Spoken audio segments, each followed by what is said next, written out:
अस्सलामुअलैकुम। Straight talk में खुश आमदीद। आपके साथ मैं हूँ आयशा बख्श। बिलावल भुट्टो जरदारी मुल्क के दूसरे हिस्सों के साथ साथ पंजाब में भी जोशो खरोश से अपनी जमात के लिए इंतखाबी मुहिम चला रहे हैं।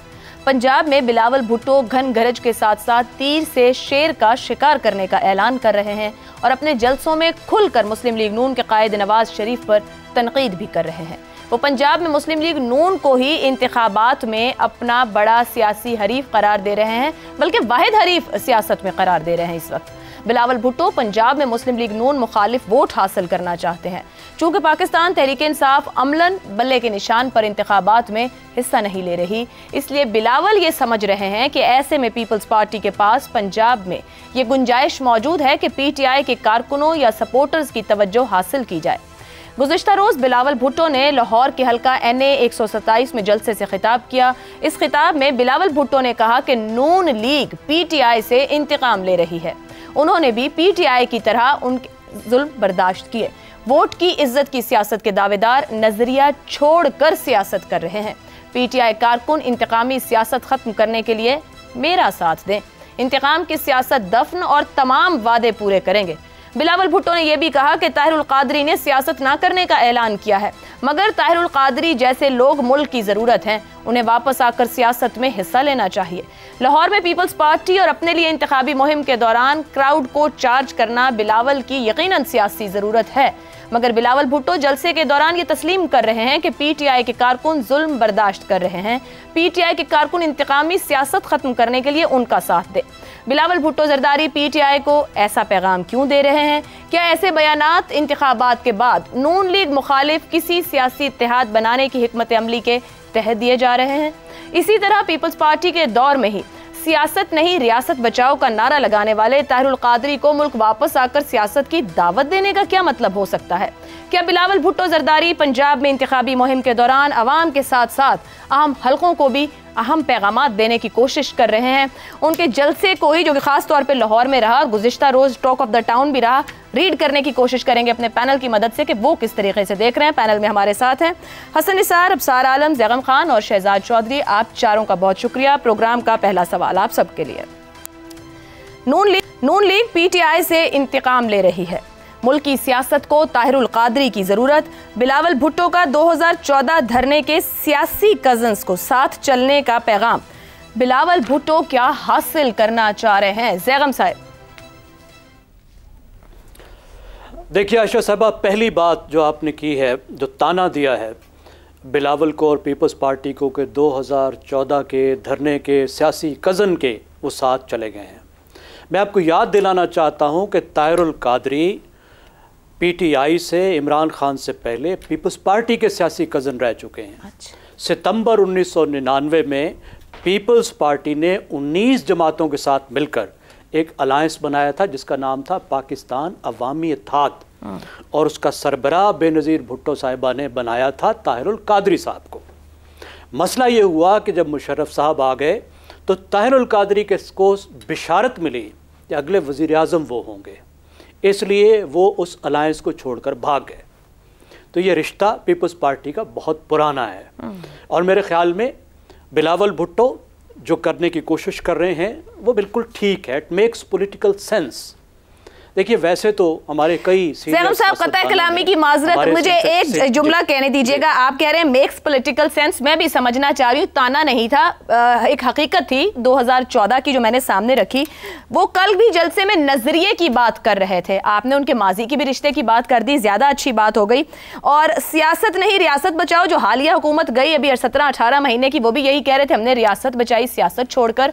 तो मैं जानना चाह रही हूँ बिलावल भुट्टो किस ग्राउंड पर खड़े होकर क्या पॉलिटिकल सेंस आज के वोटर को कन्वे करना चाह रहे हैं? वो अपने सियासी मफाद के ग्राउंड पर खड़े हैं।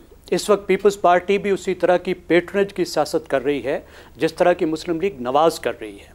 इस वक्त पीपल्स पार्टी भी उस तरह की पॉपुलर पार्टी नहीं है जिस तरह हुआ करती थी।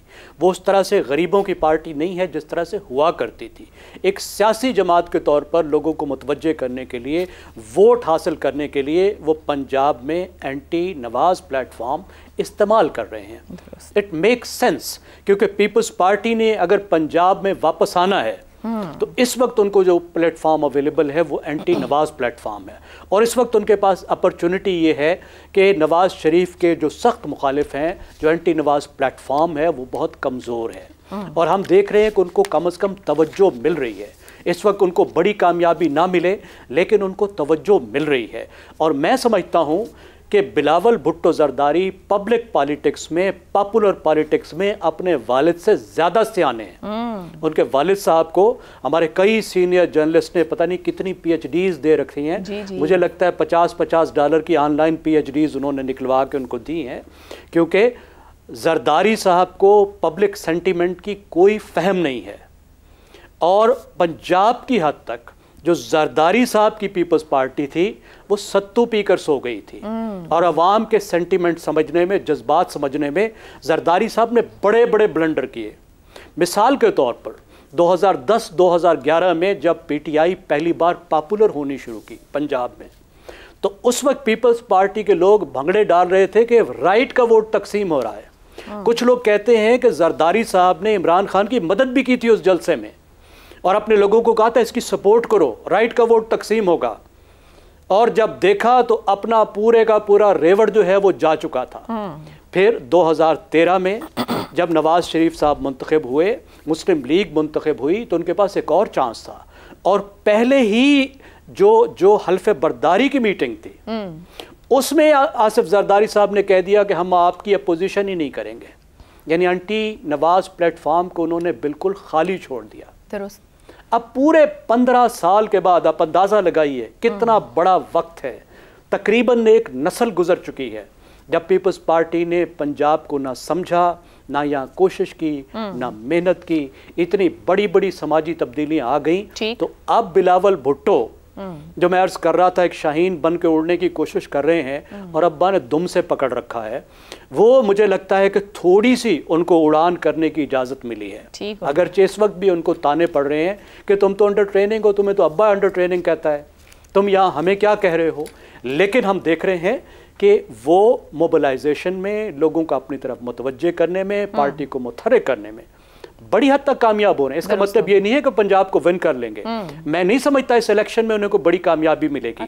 लेकिन उन्होंने उस सफर का आगाज कर दिया है जिसके नतीजे में 5 साल बाद, 10 साल बाद पीपल्स पार्टी वापस पंजाब में अपनी जगह बना सकती है। दुरुस्त हो गया। चलें, ये अच्छी बात है कि पंजाब में सफर का आगाज किया, मगर वो हर जलसे में एक बात कह रहे हैं कि इंतखाब सिर्फ 2 जमातों के पास है, दरमियान है, सिर्फ 2 पॉलिटिकल पावर्स ग्राउंड में है। उनको लग रहा है PTI का वोटर सपोर्टर एक डिसइल्यूजनमेंट का शिकार है, ना निशान है, ना लीडर जेल में है। हसन निसार साहब, तो वो क्या करना चाह रहे हैं PTI के वोटर से, या इन इंडिपेंडेंट टिकट्स पे जो लोग सामने आएंगे उनकी डायरेक्शन ठीक है अचीव करने के लिए? मुझे आपके सारे सवाल की ही वैसे समझ नहीं सच्ची बात है, समझ नहीं आई। अच्छा। ब्रीफ कर दिया आपने माजी लामा साहब का, वो अपनी जगह पे, और यहाँ पहली बार मैं अपने फेवरेट जैगम साहब से बिल्कुल, हाँ जैगम साहब से मैं इख्तलाफ करूँगा। जरदारी साहब को अवाम की सपोर्ट का फहम बहुत है, लेकिन इससे ज़्यादा फहम इस बात का है कि अवाम की सपोर्ट की औकात क्या है। फहम तो देखो जी, मेरे जैसे नालायक को भी है जो जुमांदरू मुतनफ़र है पॉलिटिक्स से, ना स्कूल, ना कॉलेज, ना यूनिवर्सिटी, नज़दीक से नहीं गुजरा, कई बार ज़िंदगी में। काल हो, मैंने कहा लानत भेजो, वो तो मुझे भी है, लेकिन इनकी औकात क्या है? पाकिस्तान की सारी तारीख रखें, इनकी कोई औकात नहीं है। सो अपने तरीके से, अपनी सोच के मुताबिक वो अपनी जगह पे सच्चे हैं, इख्तलाफ हो सकता है, नंबर 1। नंबर 2, आपने कहा सियासी कदन मदन। ओ भाई, सियासतदानों को तो गलीज़ तरीन ताकतवर, गलीज़ तरीन इलेक्टेबल्स, इसका मतलब है कि कुछ बेहतर भी होते हैं, मैं इसलिए गलीज़ का अच्छा, और जराइम पेशा लोगों के भी वोटों की ज़रूरत होती है, उनकी स्ट्रेंथ की ज़रूरत होती है, उनकी सपोर्ट की ज़रूरत होती है। ठीक, ये तो फिर अल्लामा साहब हैं, हद हो गई यार। All of us put together, उनकी एक किताब जितना वजन नहीं है हमारा। आगे चलो, ये इस खेल में पाकिस्तान की मिसाल दे रहा हूं और ताज़ा तरीन है। माँ बेटा, सगे भाई, बाप बेटा, साला बहनोई एक दूसरे के सामने खड़े हैं, माँ बेटा, I know the family also. ठीक है, सामने खड़े हैं। ये इसीलिए बेशर्मी, ढिठाई, कोई वफादारी नहीं। और अगर चौधरियों के ख़ानदान जैसा ख़ानदान जो है वो एक भयानक किस्म की दरार का शिकार हो सकता है, जो एक मिसाली ख़ानदान था, एक रवायती किस्म का हमारा मिसाली ख़ानदान था, तकलीफ होती है। वो भाई ये तो सिर्फ सियासी कदम थे। सियासी कदर की क्या औकात? हसन साहब, ये वाला एंगल मैं समझ गई। इसी सवाल में एक एंगल और भी है, जहां बिलावल भुट्टो पीटीआई को ये बता रहे हैं कि नून लीग आपसे इंतकाम ले रही है, माजी में हमसे भी लेती रही, आओ साथ चलें। पूछना आपसे ये चाह रही हूँ कि क्या अभी आपने कहा ना सियासत में वजहदारी नहीं है, पीटीआई का वोटर सपोर्टर बिलावल भुट्टो की बात को बाय करेगा जब अपना लीडर जेल में और निशान भी नहीं यूज होगा? यहाँ देखो बात सुनो, अभी टाइम है। It depends approach. याद रखना, 15% वोट भी अगर पीटीआई का इंतकामन उसकी तरफ चला गया तो तख्ता इसी बार हो जाएगा। एंड इवन अदरवाइज मेरा जाती ख्याल ये है, मैंने अपने स्ट्रेट टॉक में ये बात, स्ट्रेट टॉक क्या ब्लैक एंड वाइट में ये बात की थी। मुझे लगता है कि थॉइंग, अंग्रेजी का एक लफ्ज़ है आम सा, वो प्रोसेस शुरू हो चुका है। लोगों के दिल पिघलने लगे हैं, इनको हैंडल करना नहीं आ रहा। मैं सच्ची बात आपको बताऊं, it is not going to take more than a week. नफरत नून लीग से अपने अरूज पे है। पीटीआई वैसे ही जैसे कहते हैं प्रोग्राम वो जो बढ़ गया था वो अच्छा।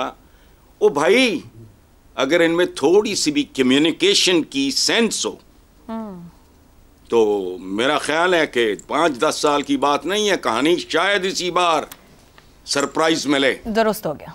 क्या अब इनको खेलना नहीं आ रहा? इनको खेलना नहीं आ रहा तो क्या वाकई बिलावल भुट्टो सरप्राइज देने? हाँ, जितना कहा रहा है उतना का रिस्पांस मिल रहा है। इससे 2 कदम आगे जाके फ्रंट फुट पे खेलें, तमाशा देखें होता क्या है। और बिल्कुल ऐसा है कि 11 से अभी 22 तक देखें तो फैसलाबाद, लिया, बहावलपुर, रहीम यार खान, लाहौर और आज साहिवाल में जलसा। और अगर अगले 5-6 दिन पे नजर डालें तो 23 से 28 के दरमियान चिन्योट, सरगोदा, लाला मूसा और फिर वो मुल्तान से होते हुए रावलपिंडी है। पूरा पंजाब जी। इन नेमकों को 2-2 मिनट के लिए भुट्टो बड़ी स्क्रीन पे नई जनरेशन को पता लगे ये बला है क्या। अब सर साहब मैं आपकी जानिब आऊं, माजी के हवाले भी मौजूद हैं, 70-80 की दहाई की पीपल्स पार्टी भी सामने है, जिस तरीके से भी बात भी हो रही है। जुल्फ़िकार अली भुट्टो के रवैयों ने हिप्नोटाइज भी किए रखा। लाहौर की सियासी हरकियात बदली है कहना, बल्कि पूरे मुल्क में ही कहीं ना कहीं तब्दीली तो आई है। पहले नून लीग, पीटीआई, अब जब बिलावल भुट्टो वापस लाहौर में आके कहते हैं कि ये लाहौर मेरा है और वो एफर्ट कर रहे हैं इस वक्त, क्या मौजूदा सियासी और इंतखाबी जो तब्दीलियां हैं, जो पॉलिटिकल हरकियात कहते हैं, पीपल्स पार्टी के लिए गुंजाइश मौजूद है? ये जो ऊपर कहा गया कि तवज्जो मिल रही है और कुछ भी हो सकता है। जब बिलावल भुट्टो ये कहते हैं कि लाहौर मेरा है तो सच माने मुझे तो बहुत खुशी होती है इस बात की, क्योंकि जो भी बड़ी सियासी जमातें हैं उनको तमाम फेडरेटिंग यूनिट्स में उनकी जड़ें होनी चाहिए, उनकी मकबूलियत होनी चाहिए, उनके मेंबरान कौमी और सूबाई असम्बली होने चाहिए, सेनेट में भी होने चाहिए। इसी तरह मैं तो समझता हूँ कि पंजाबी जो सियासी जमातें हैं उनको दूसरे सूबों में जाके ये क्लेम करना चाहिए कि ये मेरा शहर है, ये मेरा गाँव है, ये मेरा कस्बा है, ये मेरा सूबा है, तभी ये वफाक मजबूत होगा। तो मेरी तो नेक ख्वाहिशात हैं बिलावल भुट्टो के लिए, और मैं बहुत बार इस ख्वाहिश का पब्लिकली इजहार कर चुका हूँ कि बिलावल भुट्टो लाहौर से जीते, मरीम नवाज कराची और सिंध से जीते। इसी तरह ये मुल्क आगे बढ़ेगा, इसी तरह इस मुल्क में मोहब्बतें जो हैं वो बढ़ेंगी, वरना तो हम जलाओ, गिराओ, उड़ा दो, मार दो, इसी चक्कर में पड़े रहेंगे। सियासी और जमहूरी अमल तो यही होता है। मैं तो हैरान हो जाता हूँ कभी कभी जब मैं लोगों की ख्वाहिशात देखता हूँ, सियासतदानों से और जमहूरियत पसंदों से, मुझे लगता है शायद किसी पैगम्बर का नौज़बिल्लाह इलेक्शन हो रहा है या किसी दानश्वर का चुनाव हो रहा है। सियासत है, ये गवर्नेंस के काम है, इसी तरह के लोग होंगे। दानश्वर जो हैं वो सियासत में नहीं आते, सियासतदान दानश्वर नहीं होते। हमने डे टू डे अपने मामला चलाने के लिए हमें सीईओ चाहिए, उसकी सिलेक्शन करनी है, वो जो बेहतर डिलीवर कर सकता है वो आए, जो नहीं बेहतर डिलीवर कर सकता वो ना आए। लेकिन दूसरी तरफ जो आपने शुरू में बात की है ना ताहिरुल कादरी वाला, वो फैक्टर बड़ा दिलचस्प है। इसके बावजूद कि मेरी ख्वाहिश है कि बिलावल भुट्टो और पीपल्स पार्टी पंजाब में दोबारा अपने कदम जमाएं, लेकिन बिलावल भुट्टो की जो कॉन्ट्राडिक्शंस हैं और मेरी ख्वाहिश है, दुआ है कि बिलावल भुट्टो इन कॉन्ट्राडिक्शन से अपनी जान अभी छुड़ा लें तो अच्छा है। वो जब बुजुर्गों को ताना देते हैं ना कि नवाज शरीफ और आसिफ अली जरदारी हमें 80 और 90 की सियासत की तरफ धकेल रहे हैं, हमारे लिए मुश्किलात खड़ी कर रहे हैं, तो उन्हें चाहिए। और फिर जब वो दूसरी दफ़ा ये कहते हैं कि जो 80 साल के जो बुजुर्ग हैं उन्हें सियासत से रिटायर हो जाना चाहिए, तो फिर उन्हें कम से कम कोई नई चीज़ के, किसी नई चीज़ के साथ सामने आना चाहिए। उन्हें इन्हीं पुराने घिसे पुटे 85 साल बाबों को जो यहाँ से पैसा इकट्ठा करते हैं और बाहर जाके सुकून से ज़िंदगी गुजारते हैं अच्छे जमहूरी माहौल में, और हमें सिखाते हैं कि आमरीत के कितने फ़ायदे हैं, कितनी नेमत है आमरीत में ज़िंदा रहना, खुद रहेंगे जमहूरी मुआशरे में। ऐसे लोगों को बार बार इनके मुर्दों को उखाड़ के हमारे सामने खड़ा करते हैं ना, तो मेरे जैसा सीनियर सिटीजन इस बात को, इस कॉन्ट्राडिक्शन को बिलावल भुट्टो की एक्सेप्ट नहीं कर पाता। नई जनरेशन कैसे करेगी जिसकी पैदाइश ही 2000 में हुई है और उनकी अभी उम्र 23-24 साल हुई है। अब 99 का भी जिक्र हुआ, 2014 का भी जिक्र हुआ, अब 2024 है। इसमें से एक बड़ा अहम साल हम भूल जाते हैं। उस वक्त बिलावल भुट्टो शायद उनकी उम्र कम होगी, 2012 भी आया था जब आसिफ अली जरदारी साहब की हुकूमत थी। बिलावल भुट्टो साहब को चेयरपर्सन थे उस हुकूमत में, और उस वक्त सबसे पहले जो इस्टेब्लिशमेंट ने गेम की धरनों की आगाज किया तो ताहिरुल कादरी को पैसे देके इंपोर्ट किया गया। मैं ये बात ऑन एयर जाने दें और ताहिरुल कादरी को मुझ पर मुकदमा कर दें हद के इज्जत का अगर मैं गलत कह रहा हूं। पैसे दे के लाया गया, धरना दिलवाया गया ब्लो एरिया में इस्लामाबाद में, और जिसपे यूसुफ रजा गिलानी इनके वजीर आजम थे, उनका सर लेके ताहिरुल कादरी वापस गया, साथ अपनी गुराई भी ले गया। सूतर मंडी फैसलाबाद में जैसे गुराइयां शाम को करते हैं, तो अपने पैसे लेके वो साहब चले गए, फिर दोबारा आए दूसरी गुराई के लिए 2014 में, वो पैसे लेके भी चले गए, अभी तक वापस नहीं आए।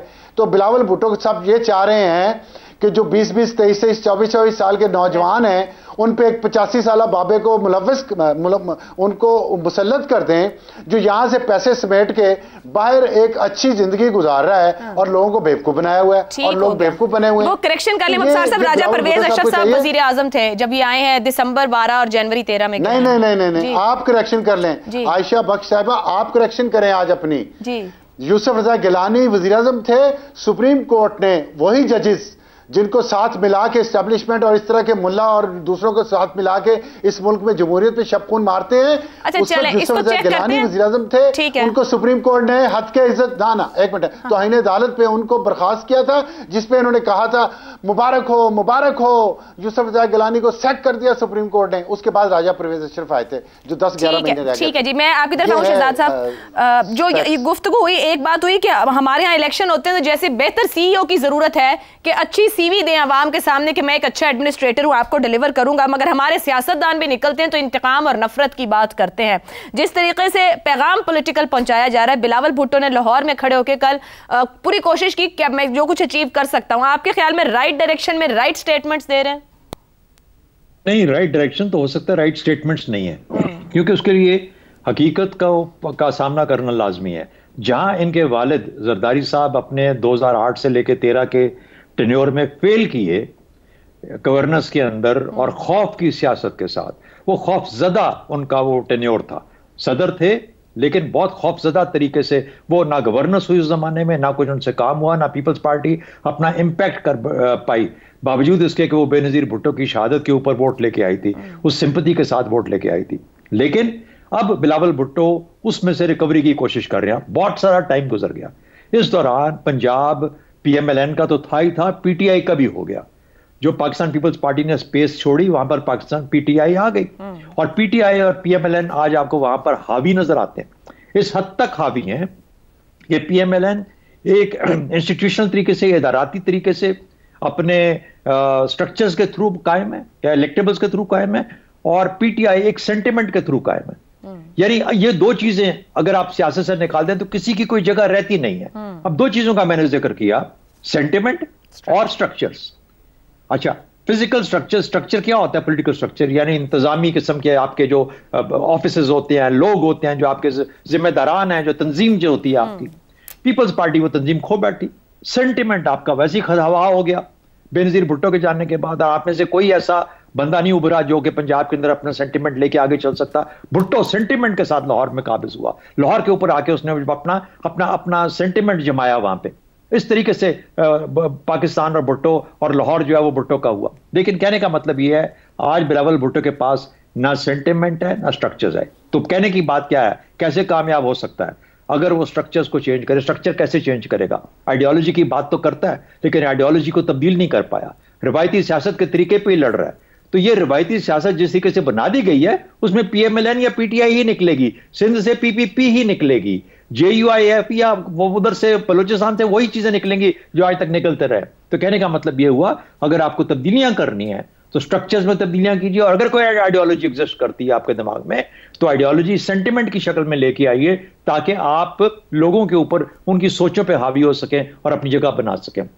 तो ये बहुत बड़ा मैदान है। अभी बिलावल भुट्टो, मैं एग्री नहीं करता, उसको बहुत कुछ तब्दील करना है अपनी सोच के बारे में, अपनी पॉलिटिक्स के बारे में, अपनी पॉलिटिकल पार्टी के स्ट्रक्चर और उसके पर्पस के बारे में, तब जाके वो शायद पंजाब के अंदर उस किस्म की इनग्रेस कर सके जिस तरह की वो चाह रहा है। तो ये वजूहात मुझे नजर आती हैं। बाकी वो कर क्यों रहा है और क्या करे, ज़ाब्ते की कार्रवाई है, वो ज़ाब्ते की कार्रवाई कर रहे हैं और अपील कर रहे हैं उन लोगों को कि यार अच्छा है तो मैं NA 127 से खड़ा हुआ हूं, तो देखो यार तुम लोग ही मुझे वोट दे दो ताकि मेरी इज्जत बची रहे। तो वो इज्जत बचाने के चक्कर में बाकी पंजाब तो उसके पास इस वक्त नहीं जा सकता, ना जाएगा।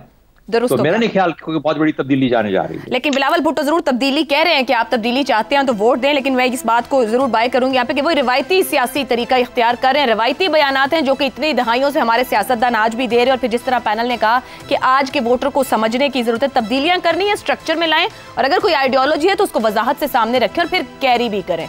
एक ब्रेक लेते हैं, ब्रेक के बाद वापस आएंगे तो बात करेंगे सोशल मीडिया प्रोपेगेंडा, हुकूमत की तरफ से बनाई गई JIT, क्या वाकई यही हल है? इस ब्रेक के बाद प्रोग्राम में एक बार फिर खुशामदीद। निगरान वजीर इत्तलात मुर्तजा सोलंकी ने प्रेस कॉन्फ्रेंस में कहा कि 13 जनवरी को सुप्रीम कोर्ट ने एक फैसला दिया, फैसलों पर आइन के अंदर रहते हुए तनकीद की इजाजत है, लेकिन उस फैसले के खिलाफ एक मुहिम चलाई गई।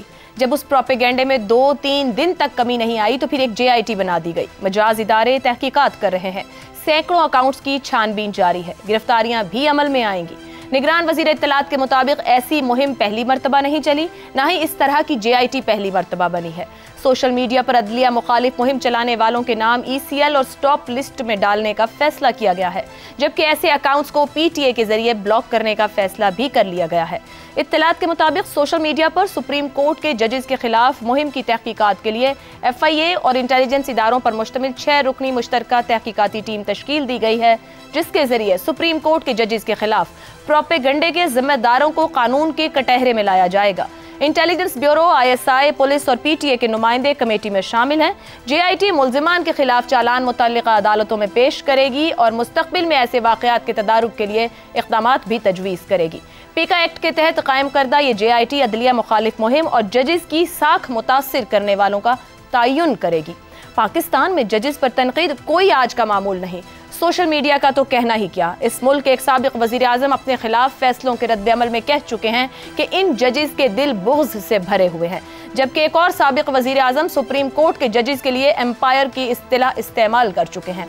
एक बड़ी सियासी जमात की रहनुमा भरे जलसे में तस्वीरें लगाकर सुप्रीम कोर्ट के जजेस के खिलाफ नारे लगाती रही है। कभी सुप्रीम कोर्ट के चीफ जस्टिस की अदालत के लिए मदर इन लॉ कोर्ट की इस्तिलाह इस्तेमाल होती रही। इन हालात में जजेस के खिलाफ तनकीद को लेकर अगर किसी मौसर कानून साजी का फैसला किया गया है तो इस इक़दाम को खुश आइन ही करार दिया जा सकता है। इसी पर गुफ्तगू करेंगे। पैनल के लिए सवाल इस तरह से, कभी इदारों, कभी आला ओहदेदारों और कभी जजेस पर तनकीद, क्या JIT, ECL और स्टॉप लिस्ट जैसे इक़दामात सोशल मीडिया प्रोपेगेंडा का तोड़ कर सकेंगे? हसन निसार साहब, आपने तारीख बयान की है अदलिया के साथ सियासतदानों की, तो एक बात प्लीज़ ऐड कर लें। भुट्टो साहब ने एक बार कहा था चमचा जजेस। बेनज़ीर भुट्टो ऑन रिकॉर्ड हैं, उन्होंने कहा था कैंगरू कोर्ट्स। इसका तो खैर जवाब ही नहीं नवाज शरीफ का, माशाल्लाह, ब्रीफ केस और हमले शमले छोड़ें। सवाल आपका जो है कि भी इससे होगा, ये होगा, वो होगा, नहीं होगा, हरगिज़ नहीं होगा, किसी कीमत पे नहीं होगा, बल्कि इससे नफ़रत, गुस्सा, फ्रस्ट्रेशन मज़ीद बढ़ेगी। हर चीज़ कानून के ज़ोर पे नहीं होती, विजडम और दानिश। याद रखें एक ज़माने में ये जो क्या स्कैंडिनेवियन जो स्टेट्स हैं वहाँ क्रेज़ था पोर्नो लिटरेचर का, तबाहकुन सूरत हाल। अच्छा बैन था, सियाने इकट्ठे हुए जो हमारे पास नहीं है। उन्होंने कहा कि बैन उठाओ, बैन उठ गया, वो आसमान को छूने लगी। पर वो आम पब्लिशिंग, ये वो पोर्नो मैगजीन्स, ये in less than 3 years all of them were bankrupt. उन्होंने कहा देखो there is a limit, collapse कर गया हमेशा के लिए वो काम। सो कानून का जोर शोर नहीं, इंसानों को अगर तरबियत नहीं दी तो फिर उसको उन तरीके से हैंडल करो। खैर ये नहीं होगा तो एक तरीके से होगा, वो है किरदार, परफॉर्मेंस, ट्रांसपेरेंसी, मेरिट और नाम नेहाद आइन की हुक्मरानी। आखिर पे मैं शुक्रिया अदा करना चाह रहा हूँ। पहली बात तो ये, अफसार साहब ने एक चक्कर चलाया है, हम सबको बातों में लगा के ख़ुद को सीनियर सिटीज़न डिक्लेयर कर दिया, हालांकि अभी इनकी उम्र ही क्या है। ठीक है, माशाल्लाह नौजवान हैं। अभी तो मैं जवान हूँ, मुझे पता चला है इनके घर में बाथरूम में गाते हैं। अच्छा, और इनका शुक्रिया कि 50 साल के बाद मैंने अपने प्यारे लायलपुर का, हाँ अच्छा, 50 साल के बाद ना अफसार साहब की वजह से मुझे कितना खूबसूरत लफ्ज़ सुनने को मिला। मेरे लायलपुर की जान है उस लफ्ज़ में, वो है उगराई। सुभान अल्लाह। ठीक, बस, thank you very much. Shahzad साहब, मैं आपकी जानिब आऊं। पाकिस्तान में इशारों और दबाव के तहत काम करने वाले जजेस पर बड़ा खुल के तनकीद हुई। अभी हालिया मिसालें लें, आसिफ खोसा, साकिब नसार, उमर अताब बंदियाल। आइन पसंद अदलिया की मौजूदगी में जजों पर तनकीद रोकने के लिए JIT की जरूरत क्यों महसूस हुई? अच्छा देखिए, सोशल मीडिया जो है ना, असल में मैं आपके सवाल को सोशल मीडिया के कॉन्टेक्स्ट में देखना चाहता हूं। मैं उसको जजों में और प्लाने और पॉलिसी और उसमें नहीं देखना चाहता। सोशल मीडिया जो है ना, एक हकीकत है।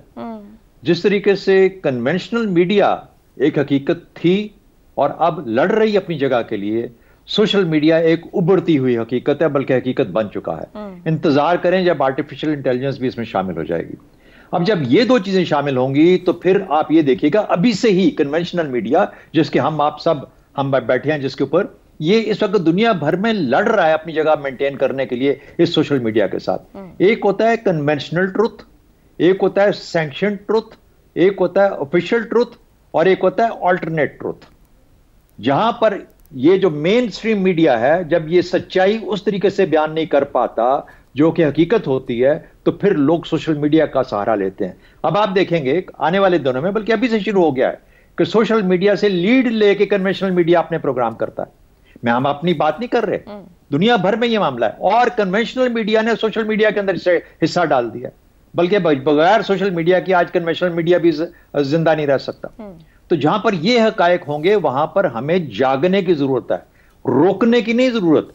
उसके साथ नबरदाज क्या करना है, नबरदाज होने के लिए ये नहीं कि जंग के साथ या हथियारों के साथ या कानून के साथ, नहीं, अकल के साथ समझो, उसको देखो, सच बोलो। सच जितना जाएगा वो सच दूर तक जाएगा, झूठ रुक जाएगा कहीं ना कहीं से। और फिर दूसरी बात, जब आपके जो पढ़ने वाले लोग हैं, हम भी सब सोशल मीडिया के फॉलोअर्स है ना, किसी न किसी शक्ल के अंदर, दुनिया भर से आता है, ट्विटर तो दुनिया भर से आता है, उसको कोई रोक नहीं सकता। अब उसके अंदर से सच और झूठ का इम्तियाज करना आहिस्ता आहिस्ता पॉसिबल होता जा रहा है। हम जैसे बूढ़ों के लिए भी होता जा रहा है, जवानों के लिए हमसे ज्यादा होता जा रहा है, क्योंकि वो आइडेंटिफाई कर लेते हैं कि ये जो सोर्स है इसकी क्या है। तो अब जब तक आप अपने लोगों को उस तरह उस लेवल पे, उस शऊर पे नहीं लेके जाओगे, उस वक्त तक वो डिटरमिन कर पाएंगे। हाँ, फिर मर्जी है कि वो कौन सी साइट खोलता है, किसको फॉलो करता है, किसको नहीं करता। आप इसके अंदर आगे बंद नहीं बांध सकते, बंद बांधने की कोशिश मत करें। ये एक फेलिंग स्ट्रेटेजी है। जितना वक्त और इस पे सरमाया लगाओगे वो जाया जाएगा। कोशिश करो कि आप लोगों में शऊर बेहतर करो, अपनी परफॉर्मेंस, अपनी दानिश, अपनी अकल, अपनी दलील और अपने कंटेंट से लोगों को इंप्रेस करो, ना कि कानून के साथ पकड़ने की कोशिश। दुरुस्त हो गया जी। हमने बात की है सोशल मीडिया प्रोपेगेंडे का तोड़ बंद और रोका नहीं जा सकता, अकल समझ और दानिश की बात की गई है। कैसे होगा, जैगम साहब और अफसार साहब की राय इस ब्रेक के बाद।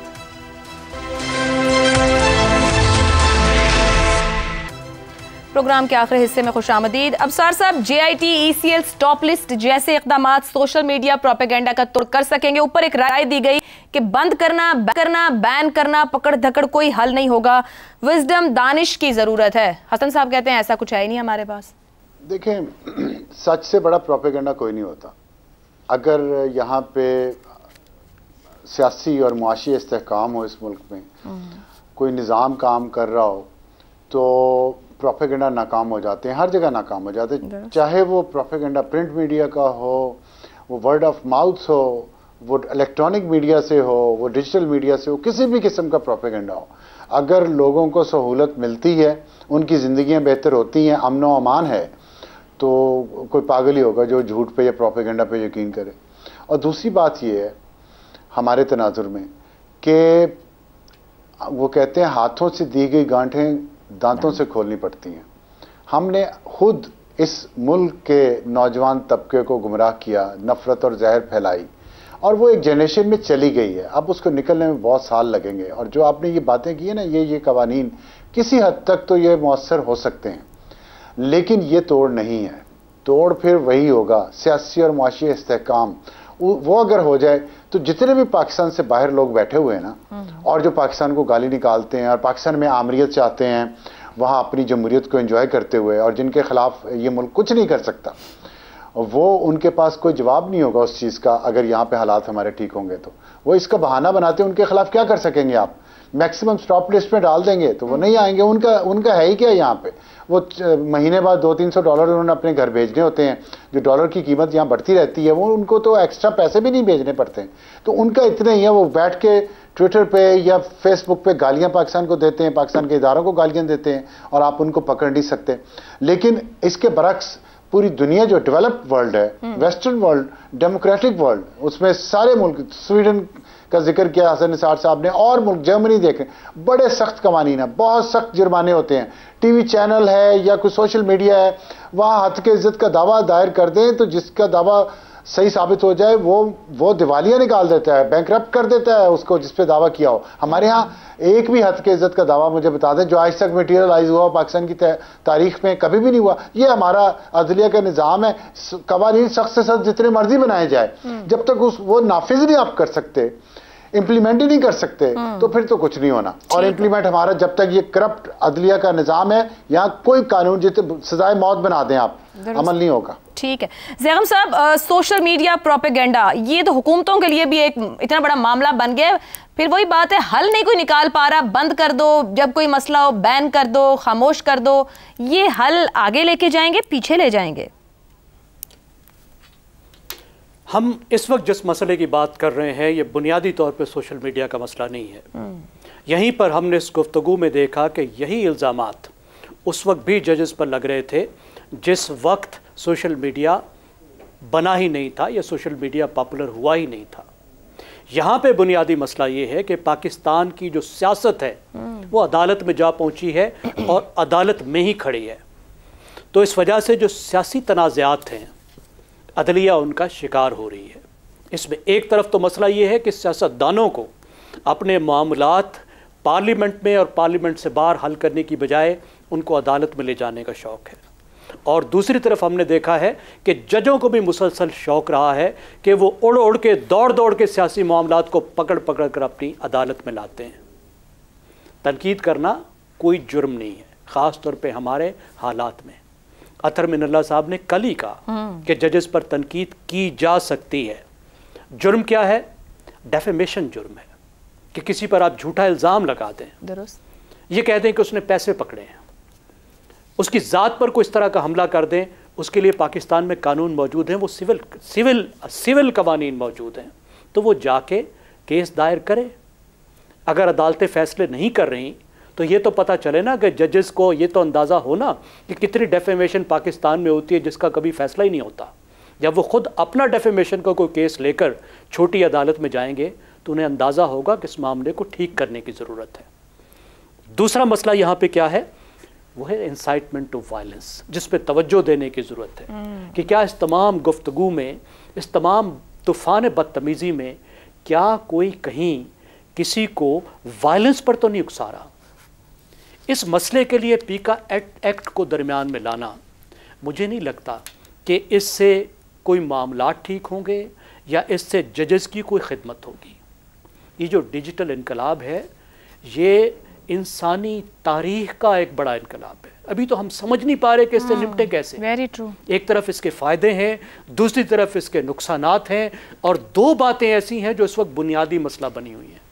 एक चीज़ है वायरलिटी, कि सिर्फ एक पोस्ट निकलती है सच्ची या झूठी, और इससे पहले कि किसी को समझ आए वो लाखों तक पहुंच चुकी होती है। और अगर वो झूठी होती है तो आप जब तक उसके मुकाबले में कोई सच्चाई लाते हैं वो एक नया झूठ उस वक्त तक जारी हो चुका होता है। दुरुस्त। और उससे मुतल्लिका दूसरी बात है एनोनिमिटी, यानी जो बात करने वाला है वो छुपा बैठा है, आपको पता ही नहीं कि वो है कौन। और एक और मसला जो इससे वाबस्ता है, जो इस मसले की बड़ी वजह है, वो ये है कि प्लेटफॉर्म तामुन नहीं करते। आपके साथ फेसबुक तामुन नहीं करता, ट्विटर तामुन नहीं करते, आपके साथ यूट्यूब तामुन नहीं करते, क्योंकि वो कहते हैं कि हम तो अमरीकी कवानीन के पाबंद हैं। मेरे ख्याल में हमें यहाँ तवज्जो देने की ज़रूरत है कि कैसे हम शहरियों को डेफेमेशन से बचाएं, चाहे वो कोई आम शहरी है या ख़वातीन के साथ कितना होता है। आप मुझे बताइए, ख़वातीन सहाफ़ियों के साथ कितनी डेफेमेशन होती है, उनको क्या प्रोटेक्शन मिली है, उनके लिए कौन सी कमेटियां बनाई गई हैं, उनसे के लिए कौन सी JIT बनाई गई है, क्या नहीं बननी चाहिए थी। सब शहरियों को डेफेमेशन से महफूज बनाएं और सब शहरियों को इंसाइटमेंट टू वायलेंस से महफूज बनाएं। दुरुस्त हो गया जी। बहुत ही बड़ी बड़ी बातें और मुश्किल बातें लगती हैं, रास्ता कहाँ से निकले, मगर अगर समा पुट करूँ तो दो बातें अहम हैं। एक तो सच की अहमियत, दूसरा एहसास है जिम्मेदारी। और ये माशरे में भी नजर नहीं आता, तो इसका आगाज स्कूल लेवल से करने की जरूरत है कि आज के बच्चों को सच बताया जाए, सच से बात की जाए और अप्रिशिएट किया जाए और एहसास जिम्मेदारी दिया जाए। तो शायद कुछ साल लगें, कुछ दहाइयाँ लगें, हम इसको अचीव कर पाएं। आज के प्रोग्राम से इतना ही, इजाज़त दीजिए। अल्लाह हाफ़िज़।